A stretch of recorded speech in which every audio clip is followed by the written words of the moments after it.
you need a balance between joy and sorrow. If you're like sad, there's still some joy to fill you a bit more. I guess for me, having joy and sorrow is, if I have a lot of joy, I think sorrow can bring me a bit more realization and not always think about rainbows and unicorns, right?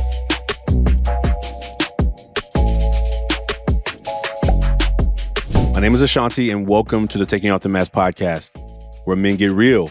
Men of all ages and backgrounds come together to own and discuss how they represent themselves in the world. You know, the front of the mask in this movement is the things that we gladly let the world see. The back of the mask are the things that we may not talk much about, maybe are harder to talk about. Maybe you ask yourself right now, what is on my mask?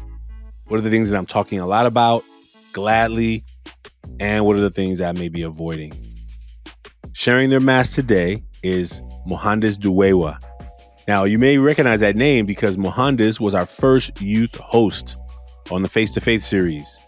He is being interviewed by Wenceslao, who is the current youth host. And as we celebrate Independence Day today, whether you listen to this episode today on Independence Day or some other day, Mohandas just graduated high school. He's getting ready for an amazing year of adventure, traveling around the world. And maybe you can imagine yourself. Think about when you were in that first stage of independence. Maybe you grew up early, so you may have had independence earlier. But just imagine that one of those monumental moments of finishing high school, if that's your journey, when you were making a decision whether you were going to go work or go to trade school or go to college or start your own business or join the family business, whatever your life path took you. Imagine being independent. I mean, you may not have had it all figured out yet, but you may have had a moment of like, this is exciting or scary. I can imagine I felt both. So excited to leave home, leave Oakland to go to San Luis Obispo, like get out. I want freedom. Nobody asked me where I'm coming home. Nobody asked me where I'm going. I get to just come and go when I want. That was independence for me. And that first night in the dorms, hearing cows on the back of the hills at San Luis Obispo, a little bit eerie. If you never experienced it, you have to experience it maybe. But one of the things that I'm really excited about in this conversation is that Mohandas is on a next chapter of his journey. And in this conversation with Wenceslao, they get a chance to come back together, talk about where they are, talk about their masks, and decide how they're living in these masks that they wear. So on behalf of the Everforward Club and Lay Some Love, which is an organization that is started by one of my former students, I had a chance to deliver Mohandas his lay with some love and his medal for graduation. On the front of the medal, it's the logo of the Everforward Club, and on the back of the medal, it says, "Education is your passport to the future." I'm so excited for Mohandas and where he's taking his life and the adventure that he's on. And whether you listen to this podcast or watch it on YouTube, if you want to share some love with Mohandas, send him a message of goodwill for his future in the comments. Please, we'll make sure we pass that on to him as well. Thank you for being a part of the Taking Off the Mask podcast. We look forward to you being a part of this community with us as we grow, as our young people grow, as you watch our young men before your eyes week to week, growing in their leadership and their sovereignty, their ability to find their voice. Please enjoy this face-to-face conversation with Wenceslao and Mohandas face-to-face. We'll see you soon, folks. Hi, everyone. Welcome back to another podcast episode. I'm Wenceslao Soto, and today I am here with... Hi, I'm Mohandas Duwewa. I'm a senior at Latitude High, about to graduate. It's good to be here. Good to have you back here. Quick question for you. Is it so you were the previous host, right? Mm-hmm. Is it like awkward now or like weird just to be on the other end? Nah, it's cool. I'm excited to see what it looks like with a different host. I'm more excited than I am awkwarded by being on the other side. So we're gonna start Mohandas with the mask. And for the people who don't know what this mask is we draw these figurative mask, and we draw the front and back side of it, and we write some words. From the front of the mask is what we let people show, and then the back of the mask is what we normally hide or conceal. So how do you want to do it? Do you want me to go first? Do you want to both go first? Why don't you go first? So the front side of the mask, I wrote empathy, joy, and straightforward. Because empathy, I try to relate with people as much as I can. Mm-hmm. And joy, because happy, I think, is a quality that, for me, is needed to do many things. And straightforward, because I like to be straightforward with people I talk to and just have, or like for me, it's hard to get into details, I guess you could say. All right. That was your front side, right? Yeah. Yeah. All right. So are we trading off? Now I go the front side, or are you doing front and back and I do front and back? Why don't we both do front, and then back?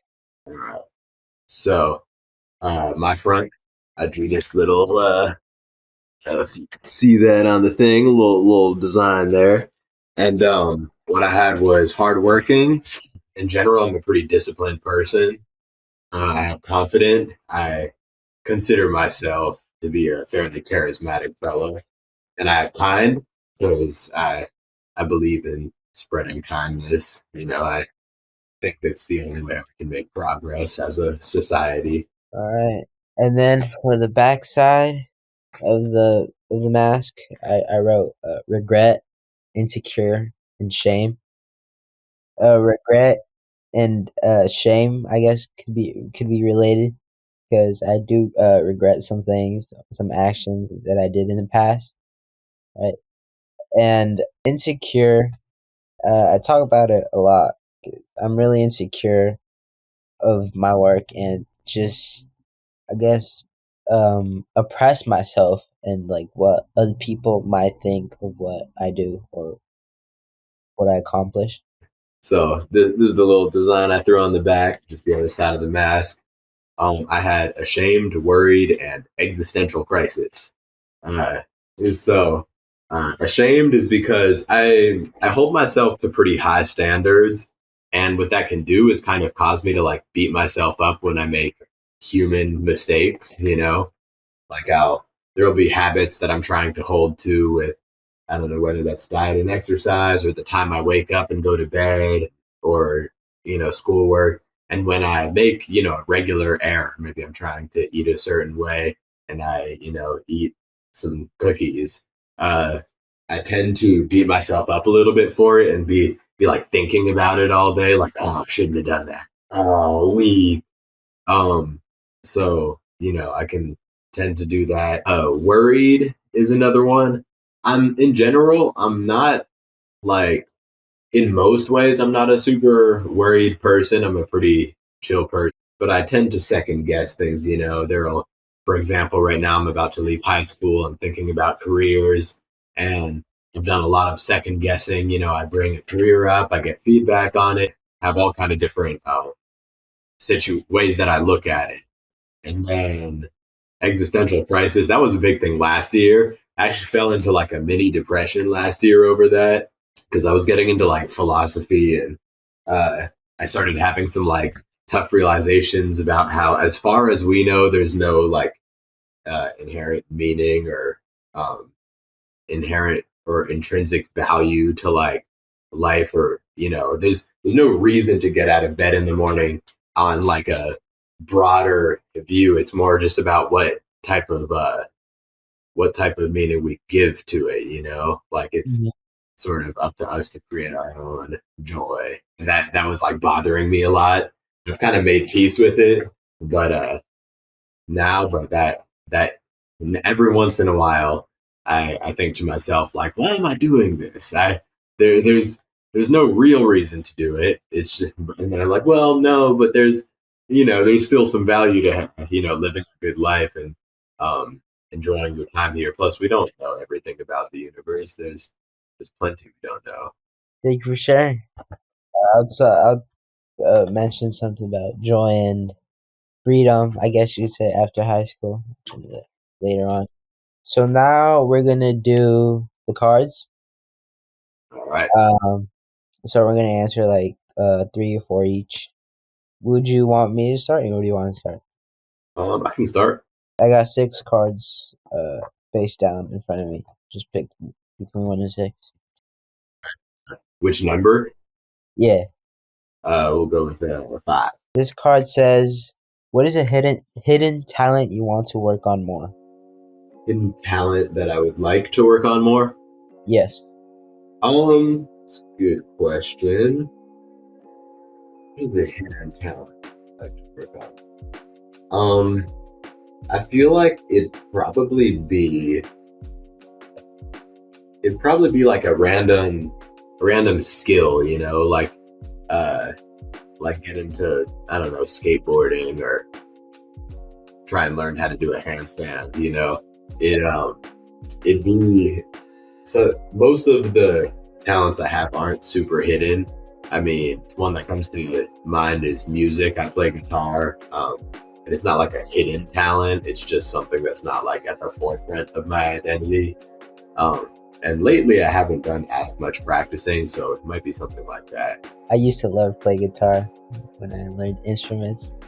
I know I used to play a lot of like 6-7 instruments, and clarinet was my favorite. Clarinet and guitar were the top ones for me. All right. Yeah, those wind instruments are difficult. At some point, I was doing a little bit of saxophone, and your mouth hurts so bad after doing that for a while. Like, you get that whole weird mouth position. Get that. Yeah, but it was kind of fun. It was fun to learn. I'll go next. Just pull up in the middle. Mine says, "Describe a time when you felt like you're in a battle with a friend." I think that could be one of the regrets I have in the past. Describe a time. Well, I think when like last year or 2 years ago, I can't remember when,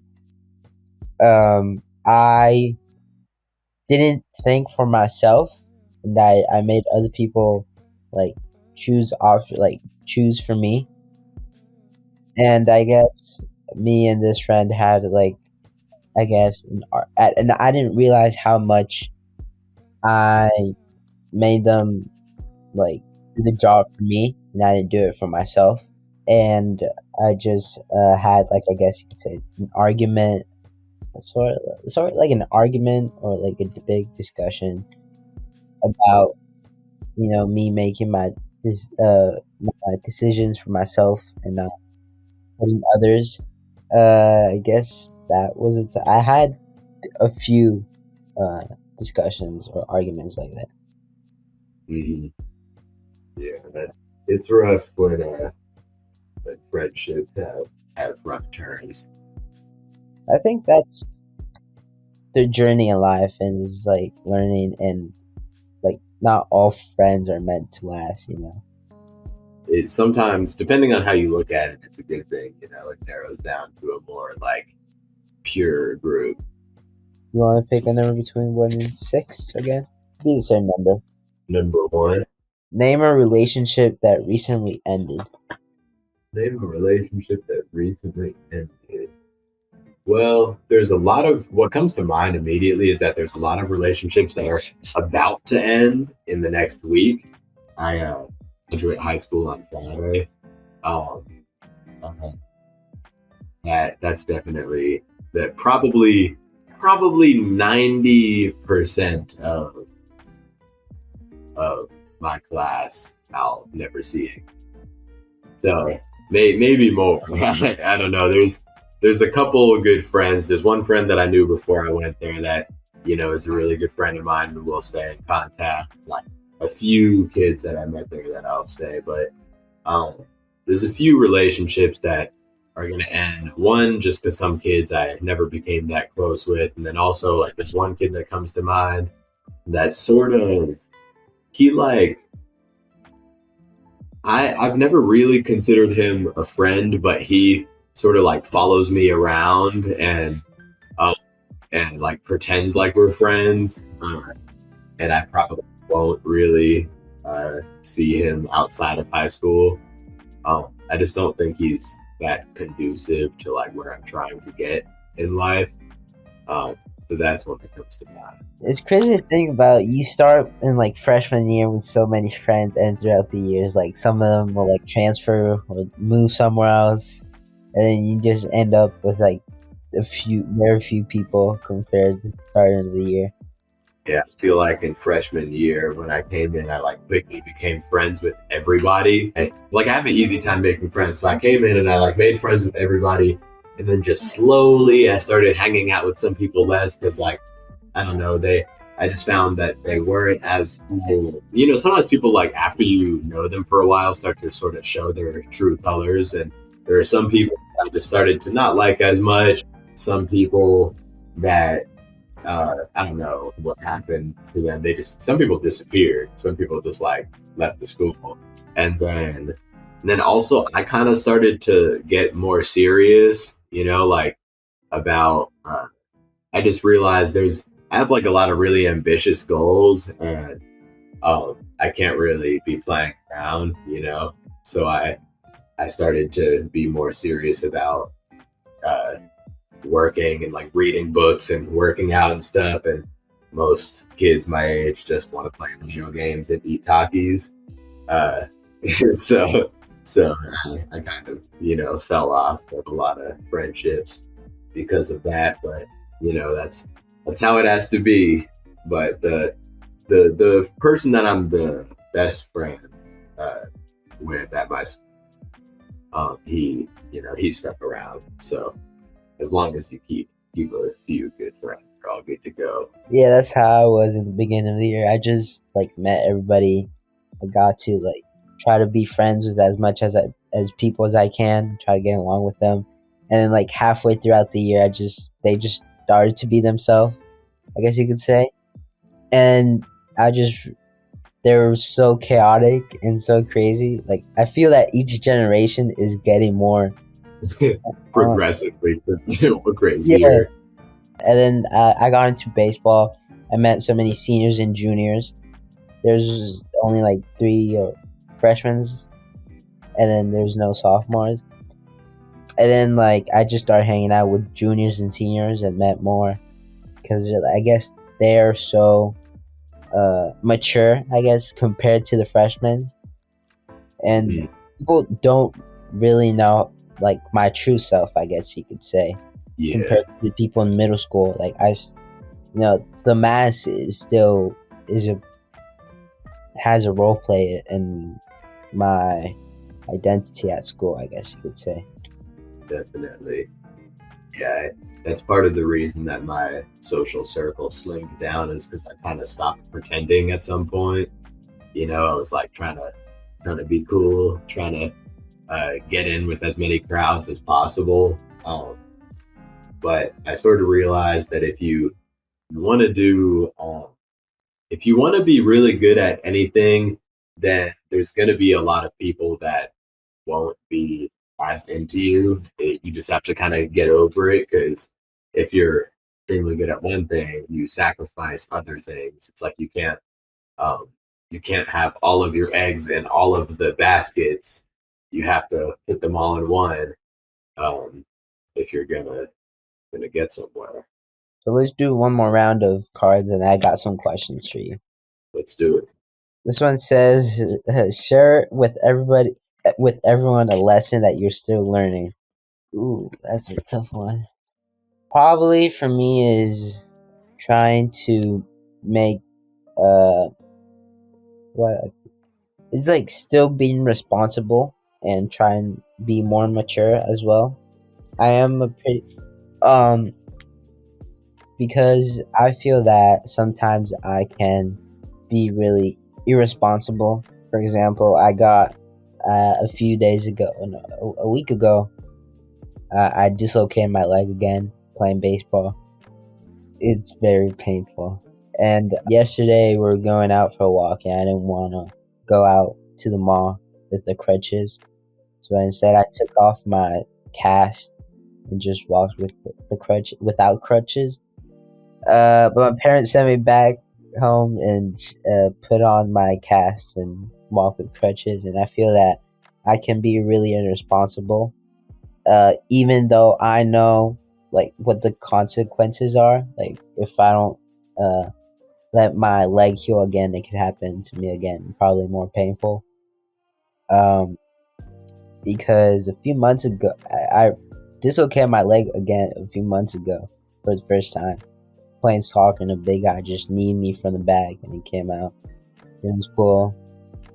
And then when this happened, after they popped it in the hospital, so there's a problem.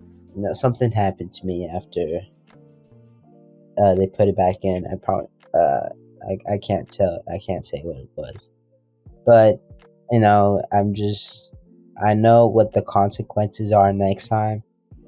So I guess my leg is like an example of me going or not staying in the right place. I guess you say, like, my bone is not in the proper place. Then being out of where I should be can bring big consequences to myself. Yeah. Looking on between 1 and 6. Last one. Let's go with 6. Tell us about a time when someone betrayed your trust.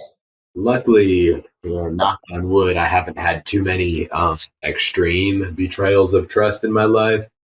But so, it'd be something more mild.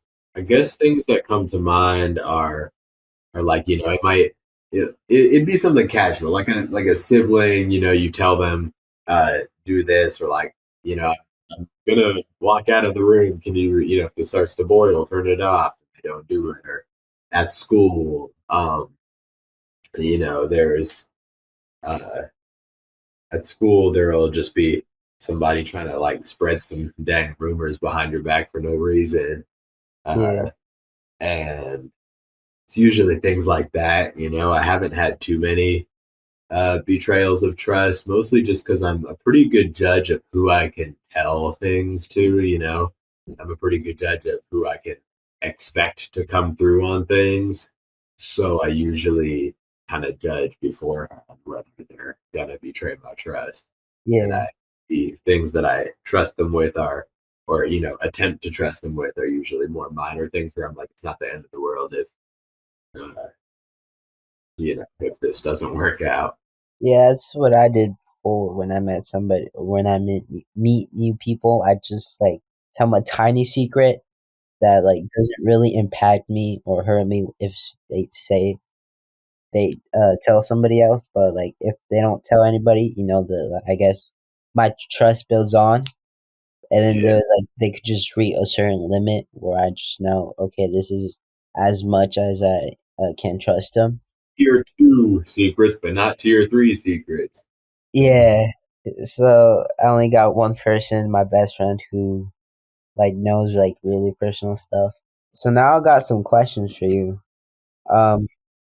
So you were a previous host of this podcast and for quite a time.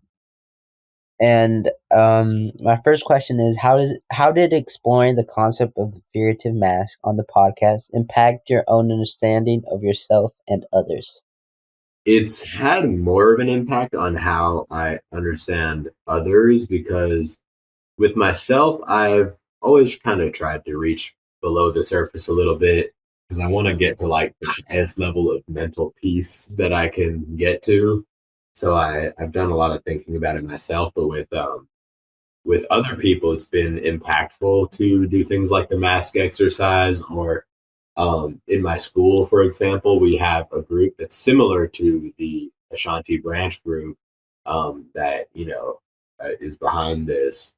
It's just a place for teenagers to come and talk about various things going on in their lives. And in that group, I realized some things, like in that group and on the podcast, I realized some things with how usually after like a year of being with a kid in high school, you start to get an idea of what they're like.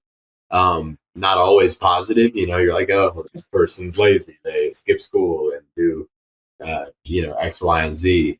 And then, like, for example, there was one kid where I sort of had a kind of a negative opinion of him like that. And in that group, I learned that he had like some kind of side hustles he was running, and he had actually some passions that he was working on outside of school. That were some of the reasons why he was distracted from school. So it's been valuable to sort of learn that lesson of not judging the book by its cover. So my second question is: have you observed any patterns or common themes in the stories of people who have taken off their mask? Like, what caused your transformation? I guess it's just that a lot of people, that spend their days cracking jokes and being very playful, often are kind of stressed out behind the scenes, Hmm. um, or often are stressed out behind the scenes, or sometimes someone will have kind of a hard home life, and you can't tell at all when they're out in the world unless you like look really close. But it's probably that, just that sometimes people are having harder things going on behind the scenes than you would imagine. So maybe uh, that would be a good thing to keep in mind when you're kind of judging people, is like maybe they're just having a bad day, like, even though it seems like they're kind of playful right now, maybe they're actually kind of stressed out, and they're just letting it out in this weird way that's bothersome towards other people. So, kind of taking a step back about that, um, and thinking is, uh, I think, would be valuable, because oftentimes these people uh, just have more going on behind the scenes than you would imagine. Yeah, there's this. So I got this book called "The Prophet," and it's about this prophet who gets asked to talk about different things like marriage, children, work, joy, and sorrow. And this one's about joy and sorrow, and he says, "Verily, you are," or one of the parts in his poems about joy and sorrow says, "Verily, you are suspended like scales between your joy and your sorrow. Only when you are empty are you at standstill and balanced. When the treasure's keeper lifts you to weigh his gold and his silver needs, must your joy or your sorrow rise or fall." And I feel that, and like that explains how there's always you need a balance between joy and sorrow. If you're like sad, there's still some joy to fill you a bit more. I guess for me, having joy and sorrow is, if I have a lot of joy, I think sorrow can bring me a bit more realization and not always think about rainbows and unicorns, right? And just think more about re, re, rely, reliable. Reality. Yeah. So my next question is: did hosting the podcast provide you with any tools or strategies to navigate the challenges associated with wearing figurative masks personally, or your interactions with others? Hmm.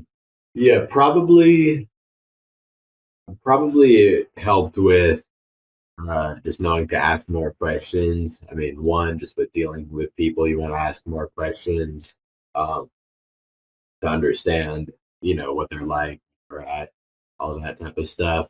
And then also, when dealing with different people in a job, for example, when I was hosting the podcast, there were like a few things that I didn't know I was going to have to do. Like, I didn't even know that I was supposed to be the one reaching out to people to get on the podcast until I started doing it. Yeah. Uh, so just asking questions about more things, just trying to understand, understand your tasks, your job, understand what people around you are like, understand what people are going through. I just learned to ask more questions. My last question is: what are some key takeaways or lessons you hope listeners have gained from your discussions about the figurative mask on the podcast? Good question. Probably I hope that people kind of learn about like emotional intelligence from it. You know, when I was on the podcast, I hosted a lot of my friends on it, which I at least like to think that I have a pretty elite group of friends. You know, a pretty like mature group. They're all pretty, you know, comfortable with like talking about how they're doing on a deeper level.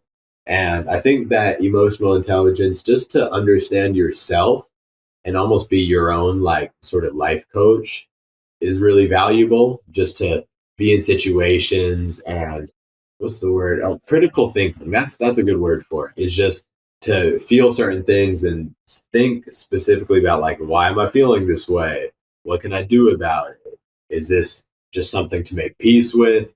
I would probably just say like emotional intelligence when it comes to analyzing how you feel. More like a reflection with yourself. Yeah, yeah. I'm gonna bring up another quote. Is you're about to graduate. Congratulations. So I still got 3 more years or 4 more years to until I'm a senior or graduate into college. When I was younger, I used to think, I want to be like already in high school or college, so I don't have to do school anymore. But now I just want to go back in time and just stick with elementary and learn 1 plus 1 to like easy stuff. And I feel once you're in college, you have or graduate from high school in general, you have freedom now. Like you don't have to do school anymore if you don't want to. Many people, many parents, I guess you could say, still wants their child to be in school. And my question is, do you want now that you're gonna graduate, do you still feel like you're stuck at school? Like, I guess you could say that, or like, are you free? I guess like expand your wings now. Yeah, I mean, I always felt like I was uh, not to sound arrogant, but too good for high school, um, or at least after the first like 2 years. You know, like after 11th grade, I feel like I gained nothing from senior year. Basically, like I felt like I was ready to graduate after 11th grade, just in terms of like maturity um, and just understanding the world. I mean, it's nice to have another year just to get your mind right. Um, but I always felt like trapped, you know? I felt like, oh, there's so many better things I could be doing with my time.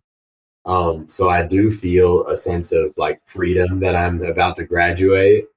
Uh, just that power over myself, that high school is like the last mandatory thing you have to do.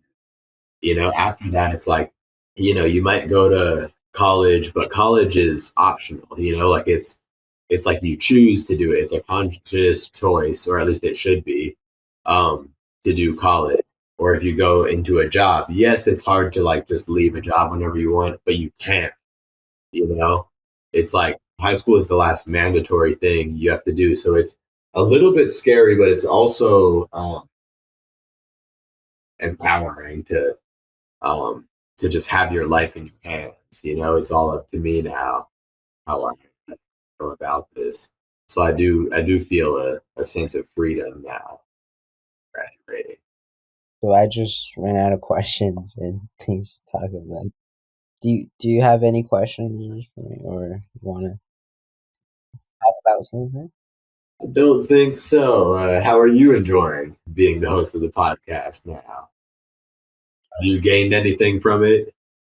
Yeah, I just have talked to different people. I guess people like students, and then some music producers, and then some teachers, and I guess you could see how the figurative mask plays out in each of their lives, and how they use it, and how they reflect about who they are, and why are they choosing to hide their feelings instead of showing it?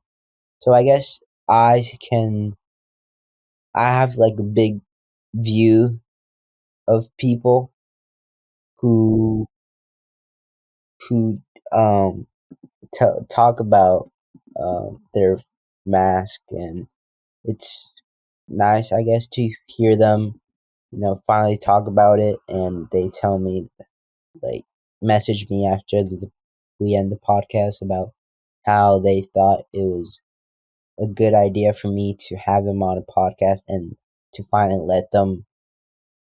let out the emotions they're hiding. So I think I'm just, I guess you could say, like, grateful to be given the opportunity to help other people with their figurative mask. So what are you thinking, or what are you planning on studying once you're in college? So first, I'm gonna take a gap year for this next year. Right now I'm getting personal trainer certified, and I work at a gym right now, but this isn't sort of like a watching over some certain hours position. It's like minimum wage, but once I get certified as a trainer, I'll get paid much more than minimum wage. So I'm gonna get certified and start training, make a little bit more money for the gap year. I have a trip to Europe coming up, and then during that year, I'm gonna sort of try and do like a self education of sorts. Just between like books, courses. I might take on another physical activity. Maybe I'll get into like boxing or something. Um, and then with college, so right now I'm actually weighing whether or not I even will go to college. It depends on the career I choose to go into. I'm experimenting with some different careers, some of which require college, some don't. Some, for example, like one of their careers is firefighting, which requires like a community college more sort of thing. It's like a 2-year education or like 3-year education. So there's different paths, and I'm kind of weighing them. If I do go to college, though, I'll probably study either something like finance, psychology, or like philosophy. Um, just because psychology and philosophy are more so. Philosophy is just like out of pure interest. I'm just fascinated by all that deep thinking. Psychology is one interest. Two, it's like just valuable to understand kind of what's going on inside your head, because we oftentimes we're thinking things and we don't even know why we're thinking them. So just that awareness, and then also be able to look at other people, and just through like my sort of self education, just through like reading books and stuff, I've gotten way better at like reading people. So it's interesting for that reason. And then also in the future, I'd like to go into kind of like almost like a life coaching uh, position, like way down the line. And that's a valuable thing for that. And then finance is because I have some lofty money goals, and that's you can never have too much financial education if that's the goal. I got a question now. So you're a pretty fit guy, right? Um did you ever wanted to, like, gym related stuff since you were younger? Because for me, like, once you learn new things, you want to do like a job or career that includes those skills you learned. Like, when I was younger, I wanted to do firefighter, and then once I learned how to make music, I want to be a music production or a DJ, and then once I learned more about cars, I want to be a car mechanic. And I went back to music production, and now I'm deciding between a car, or a music producer, or work for the Formula Ones. Because I'm good at math. I just don't like it, And working for Formula One includes a lot of math. I've always sort of wanted to be a race car driver. It's just such a hard thing to get into. You need like a lot of Yeah, connect. But that seems like such a cool job. I can't. I'd never be a driver. I'm pretty late for that. But working aero in either aerodynamicist to strategist or designer. You know. Yeah, that'd be a good job. That sounds cool. But yeah, I definitely do. I mean, for like fitness, I did sort of get into that because it just like came naturally to me. Like my mom is a health coach, my dad does like personal training and sells exercise equipment, and he used to be into like bodybuilding and stuff. So it's like I've kind of been groomed for it, and so in 11th grade, my school gave us an opportunity to do internships, and I went and interned for this woman that owns a gym up the street from me. Um, and after that internship, I like left it, took some time off, and then she offered me a job, which I took in October.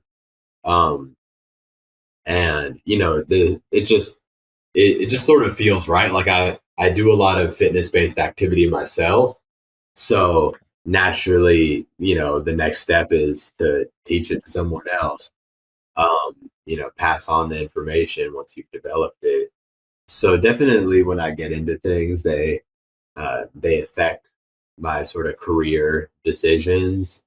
I mean, I know, for example, the like I was just mentioning how like a secret desire of mine is race car driver or something like that. And that's just some psycho. But but I always enjoy like adventure sports and borderline dangerous activities.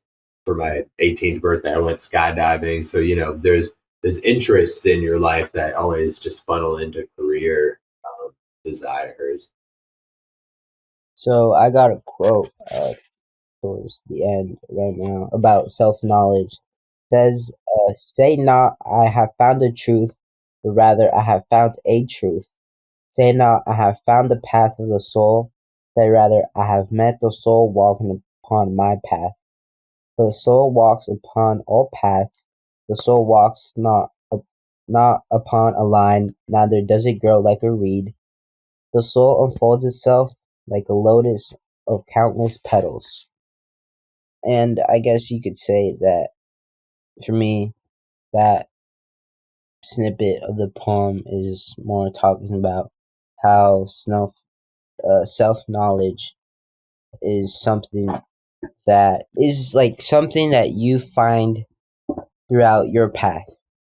Self knowledge is something that for me is like a key to open a new door to a new path. So I guess you could say that.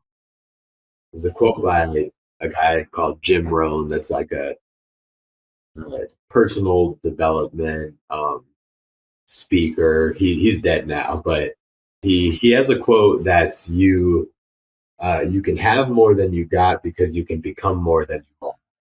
And that's kind of how I think about that one.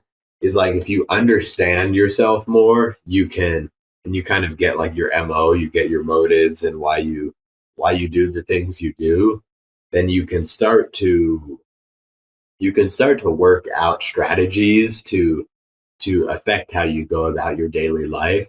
Or even once you get to the root cause like of your beliefs, you can challenge those beliefs. If you find that it's not a constructive belief. And once you get to that place that sort of once you unravel everything, you can braid it back together and create something out of yourself that you would like to see in the future. Um, so I think that's kind of how I interpret that. Well, yeah.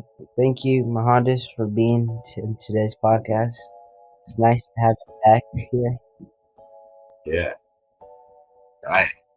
So thank you to the audience for tuning in today. Hope you can take away something from today's discussion.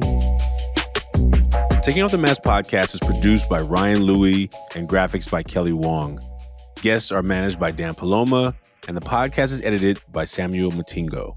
We'd like to thank everyone who's been a part of the creation of this podcast, and for every guest that has been a part of the show, you are now a part of the Taking Off the Mask family.